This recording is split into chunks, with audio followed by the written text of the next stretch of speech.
And we would love to hear other ways that we can commiserate because, like we said, misery loves company. And sometimes you know who your real friends are because you hate the same thing.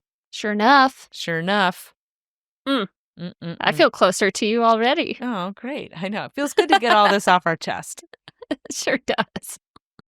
Okay, let's go into our next segment, our class act of the week. This is where Robin and I take turns talking about something classy that we saw, whether it's shouting out a kind person, a stranger that we've passed by, or even a parasocial relationship with someone that we have on social media. So this week it's Robin's turn. Robin, what is your class act of the week? My class act of the week goes to a thing, and this thing is quietly revolutionizing the way we approach mental health, and that is ketamine-assisted therapy. Okay. For years, it's carried a reputation as a party drug, but in the right hands, in a clinical setting, it's proving to be a very powerful tool for people who live with depression, anxiety, PTSD, and chronic pain, especially when nothing else has worked. For example, for people who have treatment-resistant depression, which means that normal SSRIs do not work at all, this is when ketamine can play a huge role. I've had several sessions throughout this year, and while it's not a magic fix, it has significantly helped me with my level of depression. It is assisting slowly but surely with my anxiety. It's just giving me perspective shift that I didn't realize I needed. It's clearing some of that mental fog that's been hanging around, and I think it is truly a magical substance that can make a huge impact on people's lives. And I think that's worth celebrating, like not just the therapy itself, but the courage it takes to try something new and trust in that progress. Like I was scared to try it for the longest time. I was worried because of all the stigma around it. And I've come to find it to be one of the most beneficial things in my mental health journey. And that to me is the definition of class act. Absolutely. Ketamine, my friend. Your friend ketamine. Well, I think it's great that you are really investing in your mental health and, trying the things that you need to try to get where you want to go. I love that there are ways that we can do this with assistance and medical guidance, which is absolutely the way that people should consume this 1000%. By no means are we endorsing getting it off the black market or just trying it for funsies. This is definitely the way to utilize this type of medicine. So good for you, Robin. I'm really proud of you. And I hope it continues to help you through this mental health journey. Thanks. Yeah. Me too.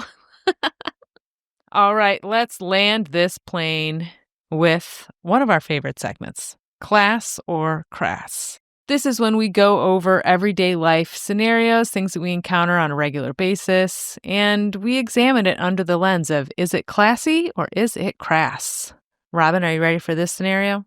Let's do it. You're out to dinner with a friend who's that person, always sending food back, always calling over the manager. The check comes and they start confronting the waiter. You quietly excuse yourself to the bathroom so you're not a part of the showdown. Classy move to protect your peace, or is it crass to leave them hanging? If this friend is known for always doing this, hell yeah, I'm getting up and walking away. I'm not going to be a part of that embarrassment. Oh. Like, if they're making a scene just to make a scene, I will gladly stand up for someone whose dish was actually, oversalted, inedible. I've worked in the service industry. There is a time where you do send something back. Yeah. This doesn't sound like that person. Right. I mean, I will say, and love her so much, but my mom can be this person. And on one hand, it should have been a model for me to always tell people what I want and what I need. But instead, it had the opposite effect where it made me kind of overcompensate if I felt like the people working there were feeling bad about themselves. My mom will give the honest answer when they're like, how's everything going? It's fine. Oh no, is everything okay? Is there anything I can do for you? It's just, it said it was a chili dish, but it's not spicy. I just wanted you to know that this is not spicy. You shouldn't put that it's spicy on the menu. I'm like, okay, she didn't really want, you know what I mean? And I know that they do want that feedback. But for me, I'm like, Mom, if you're not having a terrible time, can you just say it's fine and like let them move on? Like those interactions really break me.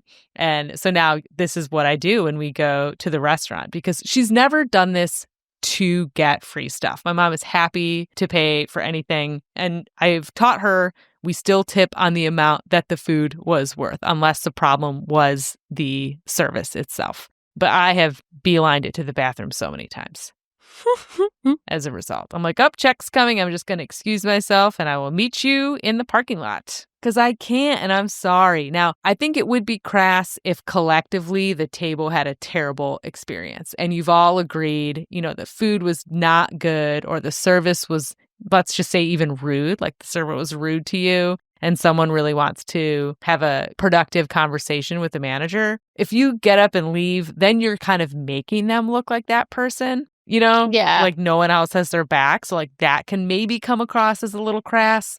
But my judgment still falls on the it's classy to protect your peace side. I didn't have a problem with this dinner. I shouldn't be a part of this conversation. Yeah. If someone wants to talk to the server or the manager about their experience, fine. Mm-hmm. I don't have to be involved in that. I am not going to sit around to back you up or nod my head in agreeance. Right.